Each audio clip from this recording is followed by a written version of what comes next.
Well, I'm trying to bleed the master cylinder before I connect the brake lines, and I think I almost got it. I'm doing it with one person and it's on the car.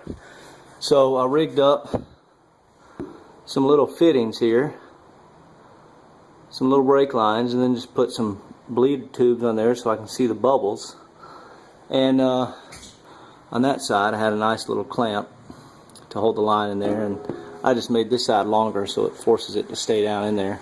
But it looks like all the bubbles are out after like 10 or 15 presses. That's it. A lot easier to bleed to CNC than it is a one of these original style ones. They take a lot longer to get all the bubbles out. So also in the mail today, you can see that silver adapter. Coming from the rear brake line, I had a 9/16 18 thread, but I needed to get it connected to a 3/8 by 24 on my 3/16 line. So I got that adapter, put a union, and then here's the line I bent up here to connect into the front. So interesting trying to do all this with one person, but so far so good. Keep you posted.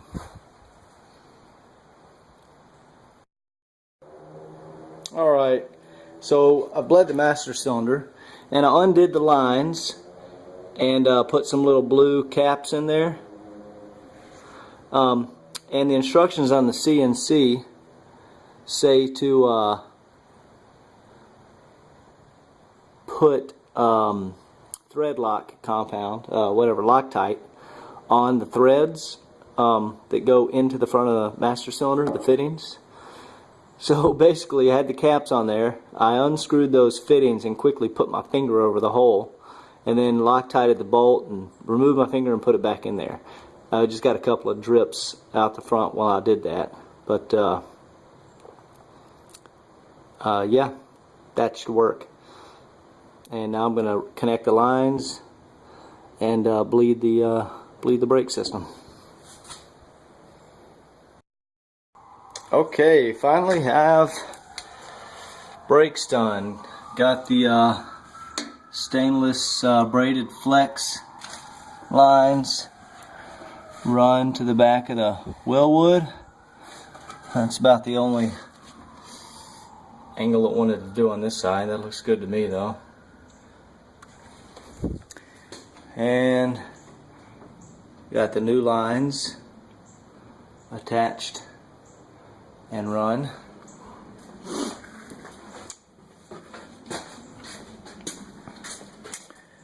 Boy, look at that brake, isn't that beautiful? So this side line comes down a little different, all because of how the fitting on the back, that little fitting right there, it's when it screws in enough and gets snug and stops, that's kind of the angle you're left with. So this one's going to come down like that.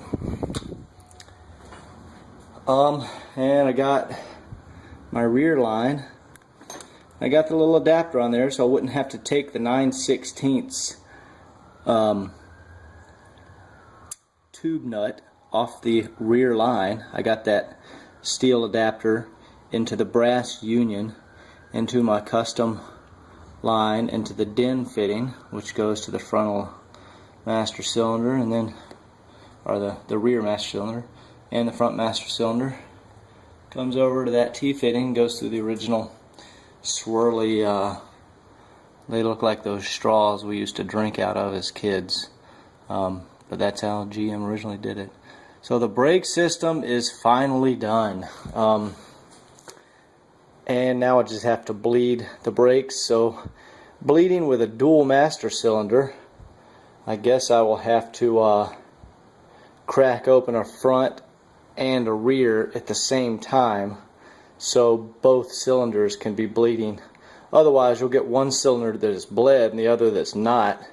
So your pedal will be stiff, but it won't be bleeding the other cylinder. So got to bleed front and rear on left side, then front and rear on right side.